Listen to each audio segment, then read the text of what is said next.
TVC News Correspondent Ibrahim Issah joins me now to bring us up to speed with the situation in Kano. Ibrahim, it's good to have you join us right now. Now, the president, in his last broadcast, had issued a lockdown, a total lockdown on Kano. Talk to us basically from there first. How are people in Kano coping with the lockdown?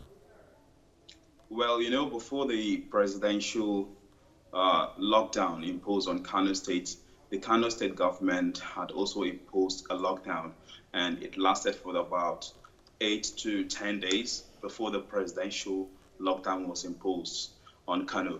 So there had been concerns, especially from residents, that they need time, they need some hours to go out to make some shopping, looking at the current situation. The Ramadan fast is ongoing, and they needed so many things to be bought. So the governor in who got in touch with the president and then eased the lockdown.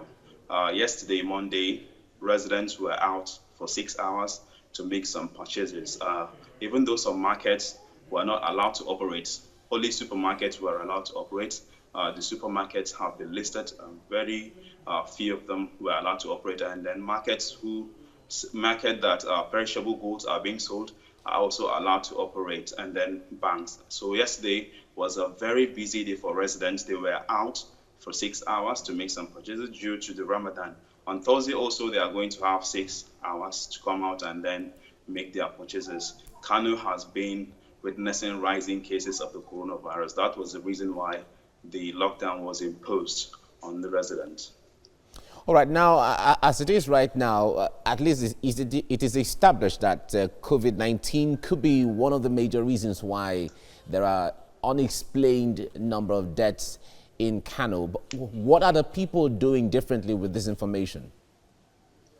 Well, Kano being the commercial nerve center of northern Nigeria and having lots of people, a population of more than 30 million people, and with the rising cases of the coronavirus, and also with the mysterious death witnessed in Kano, residents were actually apprehensive, and then they actually got to understand that they really have to obey the protocols laid down by the health officials, that they have to follow such protocols. They have to maintain physical distancing, they have to wash their hands, they have to go out with the face masks. Even though the governor, when he was announcing the relaxation of the lockdown, he insisted that a resident must come out with face masks. So Kano residents, with the whole situation ongoing in the states, they are now understanding that coronavirus is real. There have been lots of sensitization through the religious leaders and then traditional leaders. So Kano State residents now understand that coronavirus is real. With the number of deaths recorded recently, they have been doing all they can to protect themselves from the coronavirus pandemic. All right, talk to us basically what the state government is doing when it comes to enlightenment and ensuring people are aware of COVID-19 and how to protect themselves and what to do and where to go and who to reach out to if they feel anything.